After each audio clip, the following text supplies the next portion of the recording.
I did this video once before, but I hated that last video, so here we are again, Groundhog's Day. It is necessary for me to point my focus to another state, New York. Right now, Andrew Cuomo is the governor of New York. At one point, people were thinking of him as a presidential candidate, despite the fact that 30,000 people are dead from COVID-19, in some part from his incompetence in dealing with that particular crisis, or let's just say wrong decision-making process. Just having basic competence of being able to sit down and talk to a group for a period of time was enough for Democrats to be like, hey, maybe we can switch the guy for Biden. 30,000 people dead in New York. We'll take them. But nevertheless, Andrew Cuomo is in New York right now. Now, Donald Trump has declared war on the citizenry at this point. And many of the governors in the various states are trying to deal with the various protests. We have protests sweeping all 50 states. Magnificent, beautiful, many of them peaceful, all of them agitating for change. Very clear that this starts off at the very least with the issue of identity. But I will predict that it will transform and get more broad in regards to issues of economics, because those two things are intertwined and linked. The beauty of this is that many of these protests, the overwhelming majority, are peaceful. It's people organically coming together, absolutely outraged by what was taking place. You have 8 years of Sanders saying, will you fight for somebody as if you were fighting for yourself? And all of those people that said yes took their ass out there and marched. They marched. All of these different colors, all of these different races, colors, cultures, all of them out there, identifying in some way, even across the world, who have their own issues with the cops and authority, than the way that the cops have a certain degree of accountability or dispense justice to one particular part of the society versus the other. Those things are to some degree universal. But in our very specific case, it galvanized a nation, and it put an acute focus on issue of civil rights. It is weird, it's a little heady to me, but the nation had this weird acute focus in regards to issues of civil rights. So fair enough. In the very specific case of Cuomo, Cuomo is an insufferable SOB, to put it mildly. Cuomo lies brazenly on more than one occasion. But there's one very specific lie that I want to point out, because this one deals directly with my argument that these guys are abusive lunatics. But I want to go a step further on this, because I want you to realize this is not cops being abusive lunatics as an accident, as an afterthought. This is, to some degree, how cops operate when they're going through a normal course of action. The only difference is you don't have video cameras on them constantly in normal course of action, and all of these things aren't localized into the various communities in regards to the marches. But the fighting, the attacks, those things are intentional. Cops prefer order.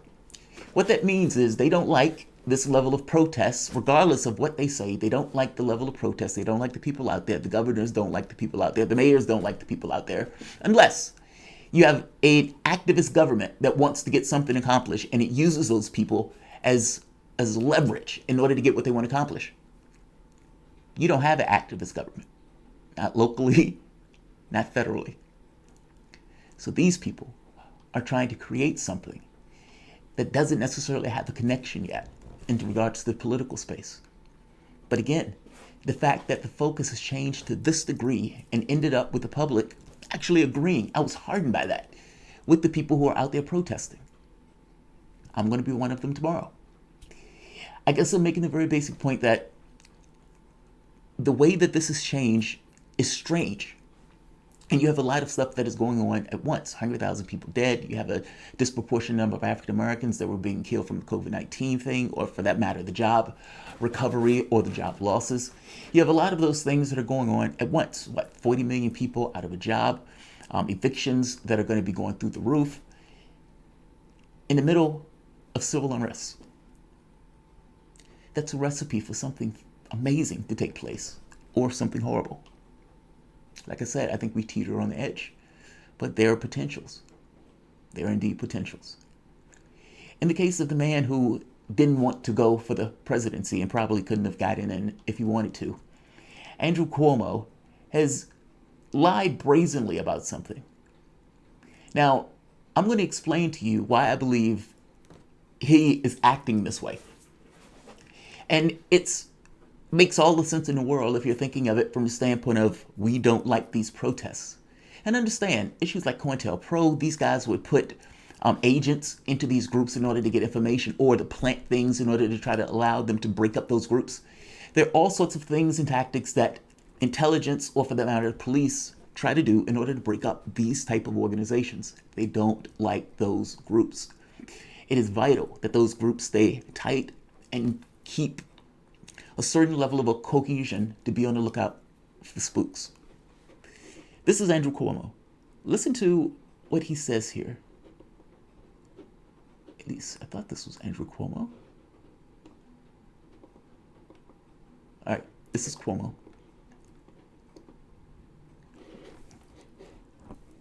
In fact, let's start here. Let's start this one first. This is New York. Man just walking on his bike. Oh my God. Guy's walking on his bike. He was on his bike. Notice something. Oh my God. Are those batons? Are those batons? I'm asking you, were those batons? Was the guy being hit with batons? The answer you're looking for is yes. How about this one? Here's another one. This is from the protest the other day.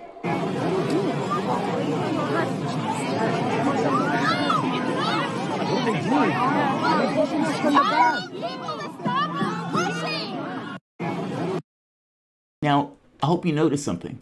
The moment that the cops intervened, it became dangerous. They've been throwing tear gas. In this case, they were beating people in the crowd, which basically forced the people in the crowd to try to run in the other direction, creating this almost stampede effect. Many of these protests are peaceful. The people who are bringing the violence are the cops. The New York Times even came out and said as much. Tear gas, flashbang grenades, rubber bullets that are breaking skin and injuring people, while protesters was peaceful. There's also the destruction of habeas corpus, where now the cops can legitimately keep people in office or in prison for 24 hours or jail for 24 hours beyond that time without them seeing a judge. Fuck habeas corpus. Arguing that these are extraordinary circumstances, missing the point that extraordinary circumstances are when you need your rights the most. With what I just showed you, this is Governor Cuomo answering a question about, hey, we heard that your cops was beating the shit out of people with batons and mace and, doing bad stuff. After all, we are here because of George Floyd being murdered and brutalized, and the protests were in response to him being murdered and brutalized. So all of these people who are out here marching in some way, in some fashion, are dealing with the fact that this system needs to change. But the very fact that you're brutalizing those people is a living embodiment of why those people are marching in the first place. Meaning that every time you hit them, every time you abuse them, every time you mace them, everything that you do to them that is hostile and unnecessary affirms their reason for being there in that protest all at once, simultaneously. You can't diminish their reason. I hope you understand what I mean. Yes, you can beat them. Yes, you can kill them. Yes, you can stump them into the ground or gas them with tear gas. And I would imagine all those things are unpleasant. By the same token, the very act of doing those things affirms the fact that they are there for a reason, and that is to prevent and to change behavior to which you are addressing or availing on them. This is Cuomo. Listen very carefully to what Cuomo says. Anyone who did do that would be obviously reprehensible, if not criminal.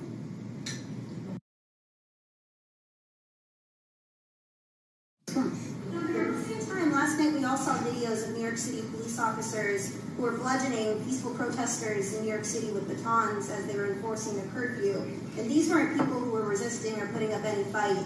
Is this what you wanted when you said the cops should do their job? Do you think anyone would say, a question itself can be a little offensive. A police officer doing their job, do you think there's any sensible police officer who believes their job is bludgeoning a peaceful person with a baton? See, it's that kind of incendiary rhetoric that it's not a fact. It's not a fact. It's not even an opinion.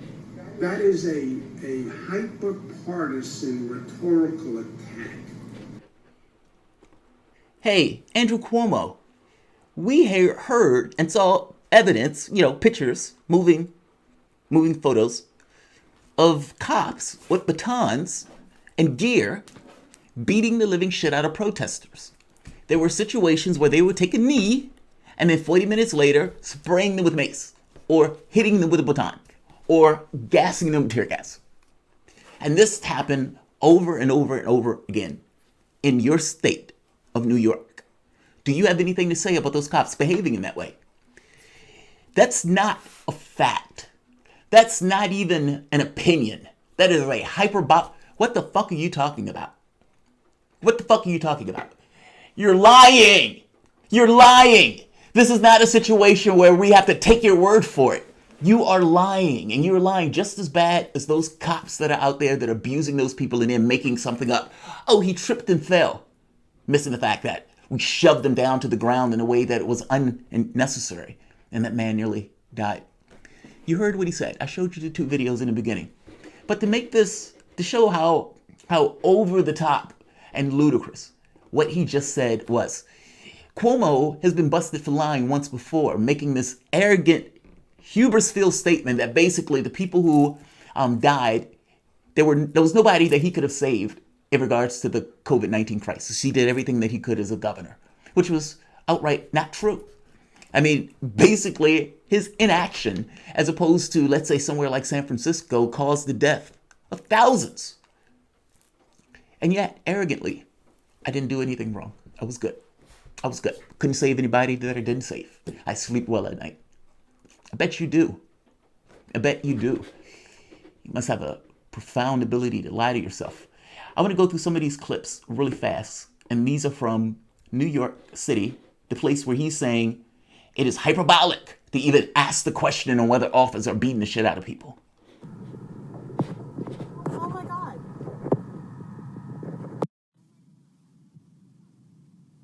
Oh my God. As on a bite.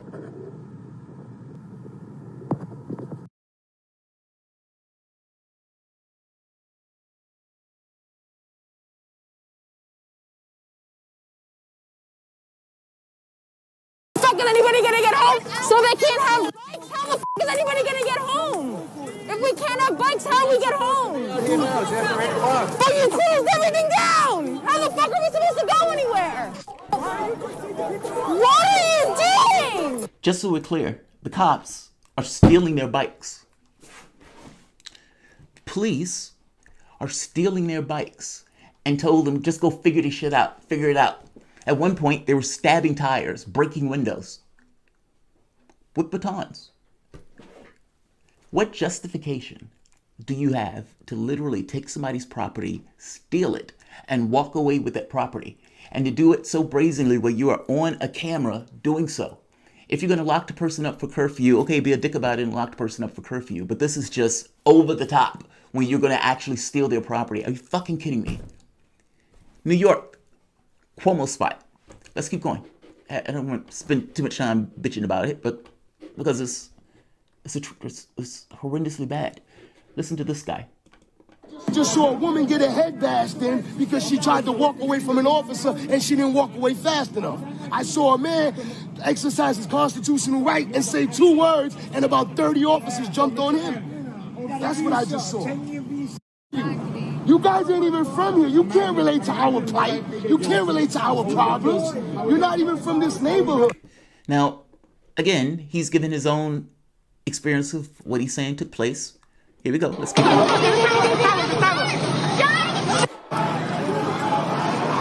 Peaceful protests. Cops come.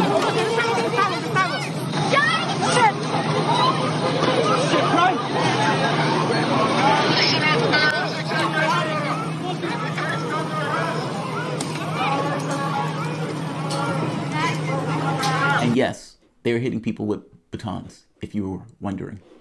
They're not giving them love taps. They're not kissing them on the cheek. They're hitting them with batons. Here's another one.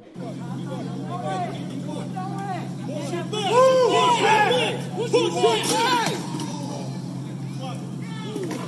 is tweaking! He's out of his ears. He's out of his ears. He's bleeding out of his ear. Get him medic. What the fuck you want?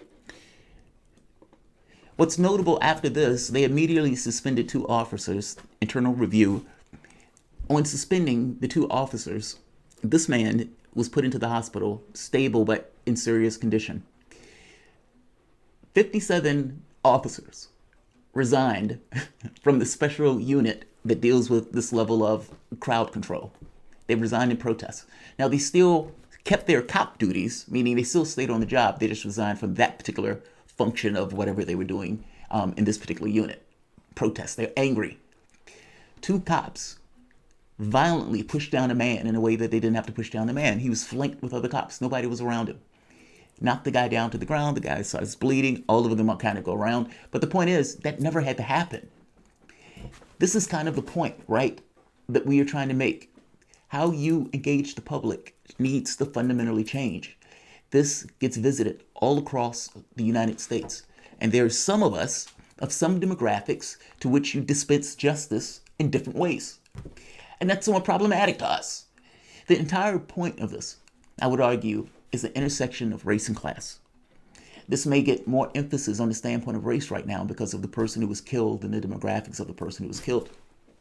But this guy was white.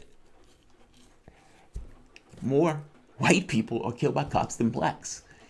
They would have to be that way because they make up more of this population.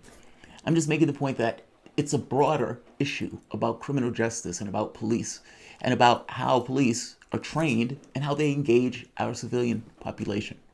But I don't want you to look at this as a thing unto itself, and because I have a point with this. There's one more, I think. All right, here's another one. Still, New York. I want to nail this point home that Cuomo is lying to you. You a grown-ass nigga. You shot your social center. So everybody, please make sure that no, that's my fault. Yo. I'm not fucking with you. Get the fuck back. Get the fuck back.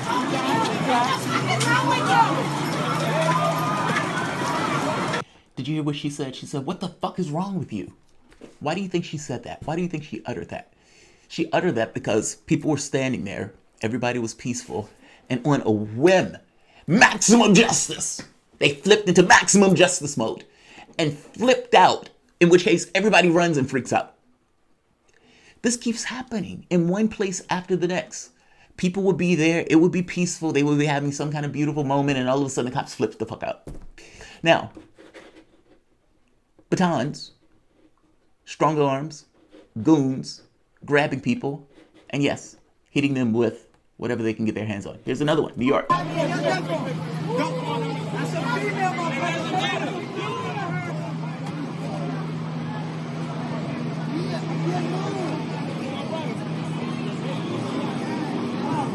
Because he's standing up for our rights, y'all want to kill us? Because he's standing up for our rights, y'all want to kill us? That's sad.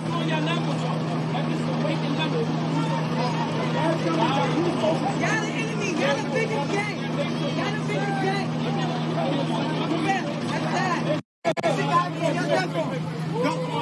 a female, my brother.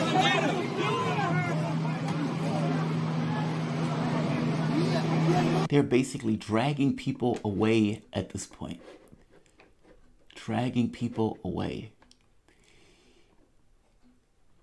And let's see, this is the one where they shoved the elderly man.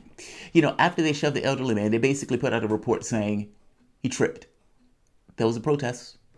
You know, the things were going on. One man got arrested, but this guy tripped and fell. If it wasn't for that video, that would have been the story that these guys put out. Look, my only basic point is Andrew Cuomo is lying through his teeth. Those cops have been belligerent and violent throughout the entirety of the protests. Now, the reason, though, that you need to understand of why these guys are being this way, to some degree, it's their job to be that way. Like I said, these guys hate the notion of organization, especially left-wing organization that is going to challenge either economics or, for that matter, even right-wing dogma in the sense of the either military or the police force. Meaning they may actually try to get real concessions and real change in the way that policing is done in this country, putting more emphasis on the social needs as opposed to putting a lot of emphasis on criminal justice, especially in the sense that police can't solve the issues to which the public is asking them to deal with. On one side, you have what's the public think is true, and you have what's actually true. And I guess you could say that pretty much everything. You have the shadow versus the actual public face of this stuff. On the public face of it, the United States is a democracy, and as we're a democracy, we have people who have the ability to protest. First Amendment, we love the First Amendment. And so those people can petition the government for their grievances, and they can be in one place after the next petitioning the government. Now, the key thing about protest, though, is it's loud, it's rowdy. If it is not loud and rowdy, if it is not one of those things that can't be ignored, then it's not a protest. If you are leaving at 6 o'clock because the government says leave at 6 o'clock, it's probably not a protest. I'm making the point that the government does certain things in order to criminalize certain things, meaning we want you out of the streets by 6 o'clock. Well, you could say 4 o'clock. And at that point, you can now legitimately try to criminalize anybody who's standing there at 4 or 5 o'clock. That allows you to pretty much take everybody. Now, you may not take a lot of people. You may give people a certain amount of leeway to be out there at night if they're not doing anything wrong or whatever else. But you've criminalized people being able to accentuate their First Amendment rights, especially if those people are being peaceful. The shadow side to that, though, is the point of it is to wear down the public. Now, when Cuomo gets out there and lies like that, Cuomo is lying because he doesn't necessarily want to acknowledge the truth of the matter, that the police going after the public in this way with tear gas and flashbang grenades is an attempt to wear down the public's will. You'll see this in Chicago, you'll see this in Florida, you'll see this in San Francisco or Los Angeles, where the cops hate the fact that these people are protesting cops. And again, every time that cop abuses or beats someone, it does affirm the fact that that person or these people are out there for that very specific reason, or in part for that reason. But basically, the public truth of it is not entirely true. They don't like the fact that these people are out there protesting. And so the entire point of the violence and the leeway that Andrew Cuomo and these governors are going to give these cops while they're out there doing this job, this kind of domestic police force in order to put down the rebellion that is actually rising up, they're going to give him leeway. He's going to lie like that in order to give them some coverage for them to deliver maximum justice at a moment. Their plan and their hope is that over time, they're able to wear down the public so less and less and less people would eventually come out of their house because they would either be bruised, tired, hurt, or dispirited for not necessarily seeing political gains in this stuff. The last thing they want is another Occupy Wall Street. Their aggression, their rabid aggression that is taking place in New York and many of these other places is to prevent something like that from taking hold. When Donald Trump hyperbolically talked about the military and everything else, fact of the matter is these protests are peaceful. He's criminalizing all of it. The moment that you use some kind of buzz term of Antifa or you use some kind of buzz term of terrorist, those things are relative. They can apply to anything. And anybody that's out there can be considered anti-fascist if the people are out there protesting some kind of racist system. So you basically created a system where anybody is fair game. That's problematic.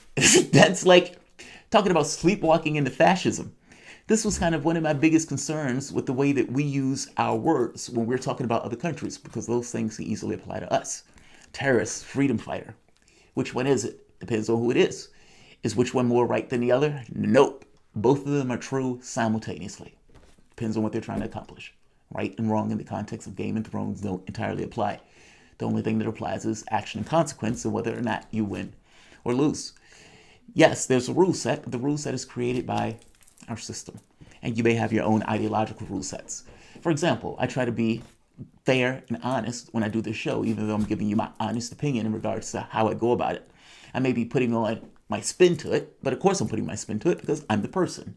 The spin itself is still true, if that makes sense. I don't mean spin in the sense of telling the story in a way that's not true. I just mean it. I have an ideological opinion about whatever I'm saying. So I would give you the exact story in the way that the story is being given, and I would give you my honest opinion on it. That's all I mean when I say my Spin on that. I should just say my spiel. Look, I'll leave this here. I'm just making the very basic point that for all of this talk about we love people that go with the First Amendment, we're going to protect those First Amendment rights. Nonsense. The last thing they want is those groups to proliferate, whether that's the Black Panthers, whether that's these groups, whether that's Occupy Wall Street, hell, whether that's the Yellow Vest movement in France. You must understand when organizations get together like this and they continue to propagate week after week after week, you get to a point where those groups start to organize nerve centers, where they start to get ideas in their head about the things that they want to do and the things they want to accomplish. In this very specific instance, you have all of these people who came out, all 50 states, for one issue. Just one. Meaning, for whatever else their political ideologies lead them, they are on the same page on that one specific issue. If at any time those people continue to come out, do you believe that issue would evolve? Especially when job reports are coming out with 40 million people out of a job, with people losing their homes. Do you honestly believe that the people who are part of Black Lives Matter are not going to put out some kind of political platform where they're saying these are the things that we need to push this forward? They are. They will. And with those people who are out of work, if that platform in any way deals with economic justice, they will be on board for that platform, especially if this notion of race gives way to a larger, also audience of class. There are potentials. The catch and the question really boils down to, is there a political system that is accountable to a public that is angry and that is pissed off and that is pushing for a certain degree of change? And will tactics like this wear down the support of these guys where it snuffs out this particular movement? Or does this movement have legs where this movement stays there and continues day after day after day after day, going on in perpetuity? Does it have the stamina and ability to turn into something significant? Occupy Wall Street fizzled out.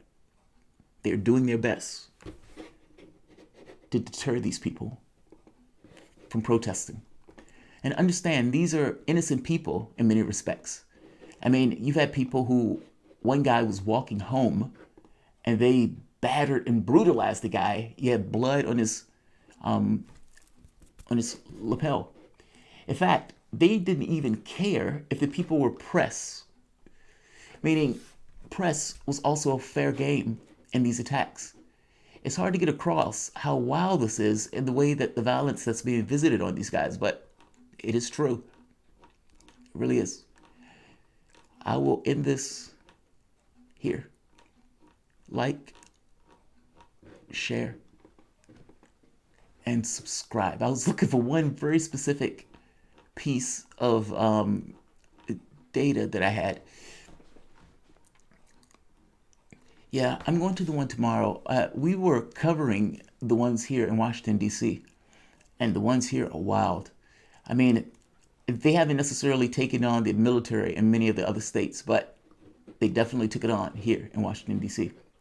This is from the New York Times, just to make this point that much more plain.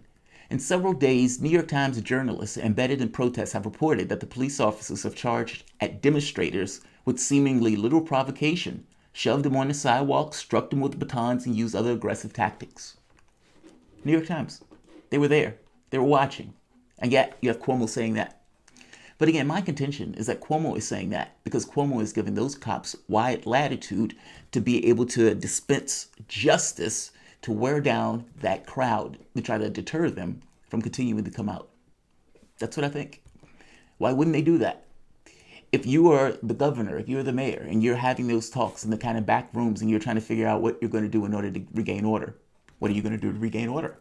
And does it help you to have cops who are, let's say, not entirely sadistic, but definitely are willing to put some bruises on people in order to try to dissuade them from continuing to come out? Yes, you will get that.